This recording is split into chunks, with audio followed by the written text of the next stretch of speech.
दोस्तों, स्वागत है आपका श्योर सक्सेस सीटेट क्लासेस में। सीटेट क्लासेस में अभी हम लोग साइंस की बात कर रहे हैं। इसके पहले हम लोग साइंस के सिलेबस को देख चुके हैं और अभी तक आप वो सिलेबस नहीं देखे हैं तो आप नीचे डिस्क्रिप्शन बॉक्स में लिंक है, आप देख सकते हैं। हम लोग मिनिमम टाइम में मैक्सिमम पोटेंशियल के साथ आपको कंटेंट प्रोवाइड कराने में लगे हुए हैं।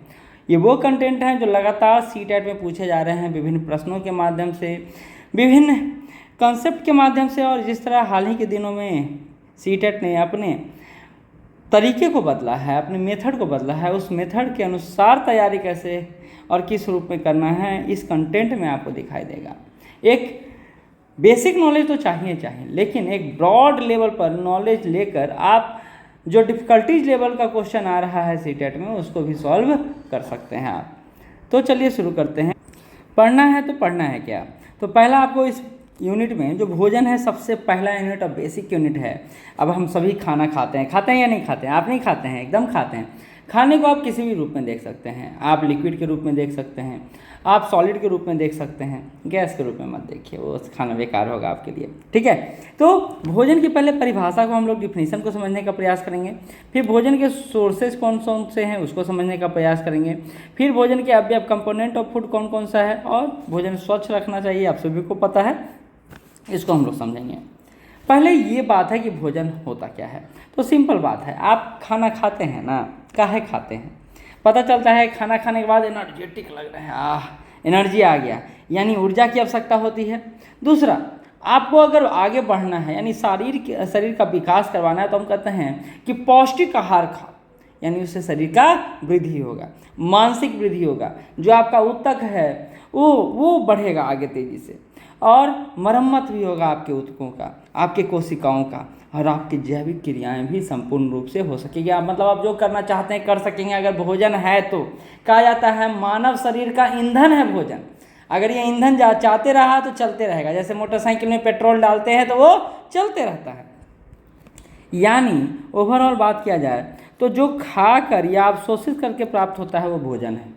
खाकर मनुष्य और जंतु द्वारा, और अवशोषित कौन करता है? तो पादपों द्वारा यह काम किया जाता है। इसी बात को यहाँ देख सकते हैं। All living being require energy for their physical growth, wear and tear and repair the of tissues and essential biological function which is obtained from food. मतलब ये इसेंशियल चीज़ होता है जो हमको भोजन से मिलता है। यह ईटिंग के द्वारा हो सकता है, ऑब्जॉर्बिंग के द्वारा हो सकता है। खाता कौन है? तो मानव और एनिमल। और एब्जॉर्ब कौन करता है, अवशोषित कौन करता है? तो प्लांट करता है।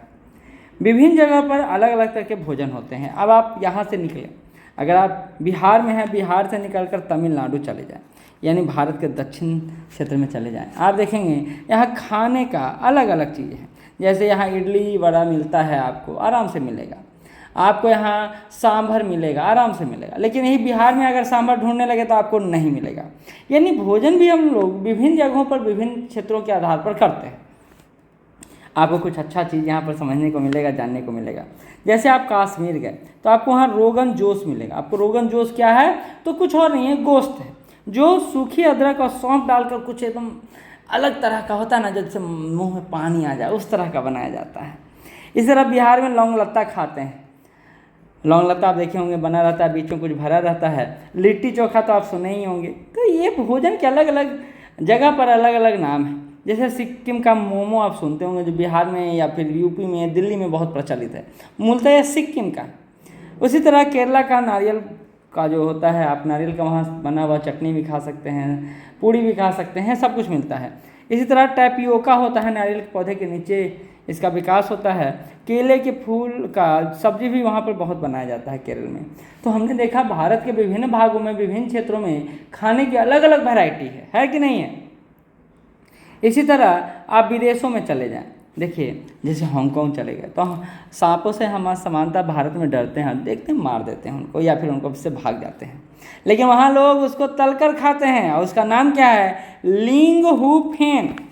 जो सांपों को तलकर खाया जाता है उसका नाम क्या है? लिंग हु फेन नाम है। एक मिनट, तो ये क्या चीज़ होगा। इसी तरह बत्तख का भ्रूण खाया जाता है चाइना में। कहाँ खाया जाता है? चीन में, जिसको बालूत कहा जाता है। तो अलग अलग जगहों पर भोजन के अलग अलग प्रकृति, अलग अलग नेचर आपको दिखाई देंगे, ठीक है। चलिए आगे बढ़ते हैं। भोजन के स्रोत क्या क्या होते हैं, कहाँ कहाँ से ये भोजन हमको मिलता है।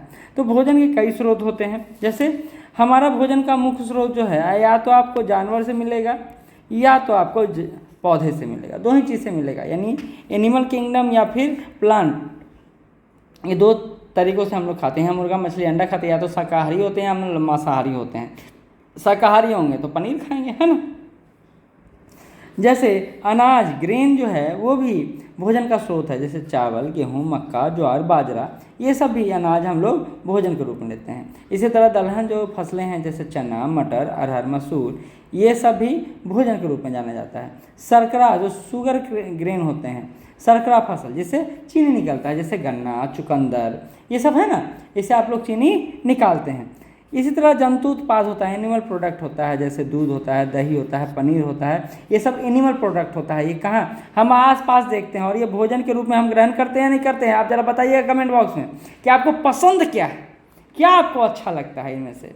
हमारा मुंह में पानी आ रहा, पता है, लेकिन चलिए ठीक है, आप अपना कमेंट करिएगा कि आपको क्या पसंद है, आपका भोजन के रूप में आप क्या खाना पसंद करते हैं।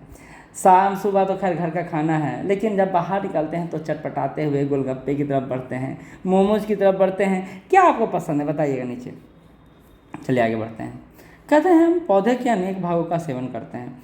हम उसका तना भी खाते हैं, हम उसका जड़ भी खाते हैं, हम लोग उसका पत्ती भी खाते हैं, हम लोग फल भी खाते हैं, हम लोग फूल भी खाते हैं। कुछ उदाहरण, जैसे बीज खाते हैं हम कुछ पौधों का, चावल का और गेहूँ का आप देखिएगा बीज खाते हैं। इसी तरह जड़ खाते हैं किसका, गाजर, मूली, शकरकंद, ये सब का हम जड़ खाते हैं। तना किसका खाते हैं, प्याज, अदरक, लहसुन का तना खाते हैं। फूल किसका खाते हैं, फूल गोभी आप देखते होंगे, ब्रोकली देखते होंगे, सूरजमुखी देखते होंगे, ये सब का फूल खाते हैं। पालक हो गया, पत्ता गोभी हो गया, ये सब का पत्ता खाते हैं हम लोग। तो विभिन्न आधारों पर विभिन्न वनस्पतियों का हम लोग विभिन्न विभिन्न चीज़ खाते हैं, यानी उनके पूरे शरीर का कोई ना कोई अंग हम लोग खाते ही हैं। भोजन के अवयव, कंपोनेंट ऑफ फूड, क्या क्या भोजन से हमको प्राप्त होता है। तो आप देखिएगा भोजन खाने के बाद आपको एनर्जेटिक फील होगा, आपका पेट निकलने लगेगा, है ना, देखते हैं पेट निकलते रहता है। वसा, कार्बोहाइड्रेट, प्रोटीन, खनिज लवण, विटामिन और जल, ये सारे अवयव हैं, कंपोनेंट हैं जो भोजन से हमको प्राप्त होता है। जैसे पहला बात करते हैं कार्बोहाइड्रेट का। शरीर को यह ऊर्जा देने का काम करता है। आपको एनर्जी चाहिए तो कार्बोहाइड्रेट खाइए। इसी तरह आगे बढ़ते हैं, शरीर को ऊर्जा मिलता है कैसे कैसे, तो वीट से, राइस से, पोटैटो से कार्बोहाइड्रेट हमको प्राप्त होता है। इसी तरह प्रोटीन की बात कर ले हम लोग, कोशिका की वृद्धि और मरम्मत में काम आता है प्रोटीन, जैसे मिल्क से, एग से, ये सब से हमको प्रोटीन प्राप्त होता है।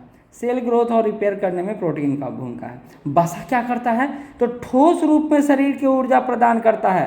आपके शरीर में जमा रहता है वो वसा है, ठीक है। वाटर खाते हैं, घी खाते हैं, चीज़ खाते हैं, मिल्क खाते हैं, पनीर खाते हैं, ये सब क्या है, फैटी है, इसलिए आप फैट हो जाते हैं, मोटे हो जाते हैं। खनिज लवण, मिनरल्स की बात कर लें, सोडियम, आयरन, फास्फोरस, आयोडीन, इन सब से खनिज लवण है जो हमारे शरीर को विभिन्न रूपों में प्राप्त होता है। विटामिन बहुत ज़रूरी है शरीर के विकास के लिए, रोग प्रतिरोधक क्षमता के लिए, लड़ाई करने के लिए। जैसे हमारा हाथ कट गया, अब बाहर से क्या होगा, अटैक होगा कीटाणुओं का, अब अंदर से जो हमारा एंटीबॉडी है उसको हटाएगा, उससे लड़ेगा, तो ये विटामिन से होता है। इसी तरह भोजन का एक प्रमुख जो अवयव होता है वो होता है जल। अब आपने सुना होगा हम लोग इसको दो भागों में बांटते हैं भोजन के अवयव को, कार्बनिक पदार्थ के रूप में, अकार्बनिक पदार्थ के रूप में। तो आप जो देख रहे हैं यहाँ, कार्बोहाइड्रेट, प्रोटीन, वसा और विटामिन, ये सारे क्या कहलाते हैं, कार्बनिक पदार्थ कहलाते हैं, ऑर्गेनिक मैटर कहलाते हैं। और जो आप लवण देख रहे हैं, मिनरल खनिज देख रहे हैं और इसके साथ जल देख रहे हैं, ये क्या कहलाते हैं, तो ये अकार्बनिक कहलाते हैं। इस तरह हम भोजन के बारे में जान लिए कि भोजन के सोर्सेस क्या हैं, कंपोनेंट क्या हैं, और ये कंपोनेंट में जो दो भाग में हम लोग बांटते हैं, ऑर्गेनिक मैटर और इनऑर्गेनिक मैटर। तो इसमें ऑर्गेनिक मैटर में कौन कौन शामिल होते हैं, तो कार्बोहाइड्रेट, प्रोटीन, वसा और विटामिन, और इनऑर्गेनिक में खनिज लवण और वाटर, जल, ठीक है। चलिए अब आते हैं इसी में चैप्टर में, न्यूट्रिशन आपको पढ़ना है, पोषण आपको पढ़ना है। न्यूट्रिशन का अर्थ क्या होता है, बड़ा सिंपल चीज़ है। न्यूट्रिशन, पोषण क्या होता है, तो हम एक चीज़ सोचिए, जरा दिमाग लगाइए। हम रोड पर चल रहे, देख रहे हैं पतला सुखड़ा एकदम कुपोषित लड़का चल रहा है, तो दिमाग में आता है यार लगता है खाने के लिए कुछ नहीं है। जब भोजन उसको सही रूप में नहीं मिल पाता है तो उसके शरीर का सही रूप में विकास नहीं हो पाता है। तो अगर उसको ऐसा खाद्य पदार्थ मिले जिससे वह सही रूप में विकास करे तो उसको क्या उन सब पदार्थ कहते हैं? पोषक पदार्थ या पोषक तत्व कहते हैं। तो इसका अर्थ होता है वो सारे भोज्य पदार्थ जिनकी कमी से हमें रोग होता है पोषक तत्व कहलाते हैं।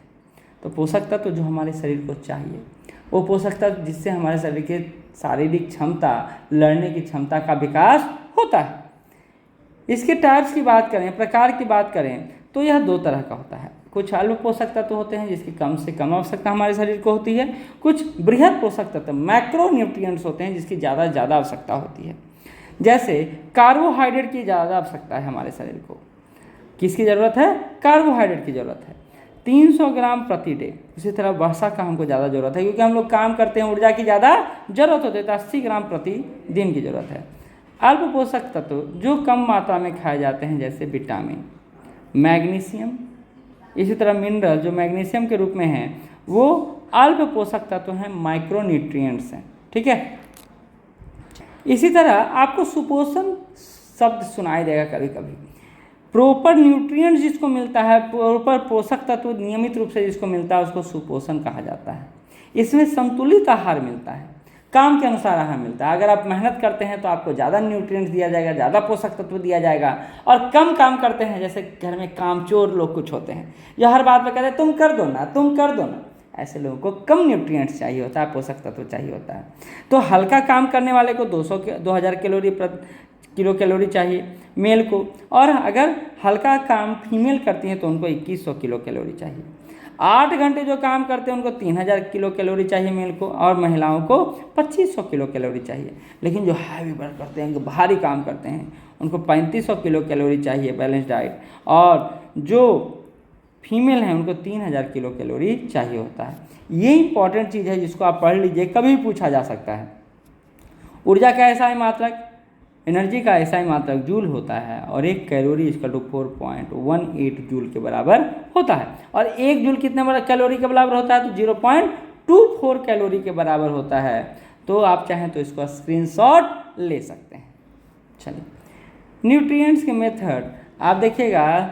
स्वपोषी होता है कुछ जो अपनी सेवा खुद कर लेता है, अपना न्यूट्रिएंट्स खुद बना लेता है।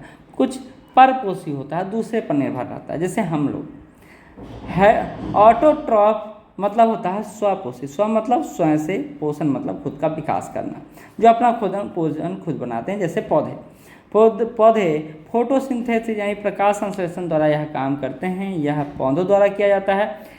हेट्रोट्रॉफ यानी परपोषी, पर मतलब दूसरे पर निर्भर जो रहते हैं, दूसरे के पोषण पर जो निर्भर रहते हैं, ये अपने भोजन के लिए दूसरे पर, जैसे मानव हो गया।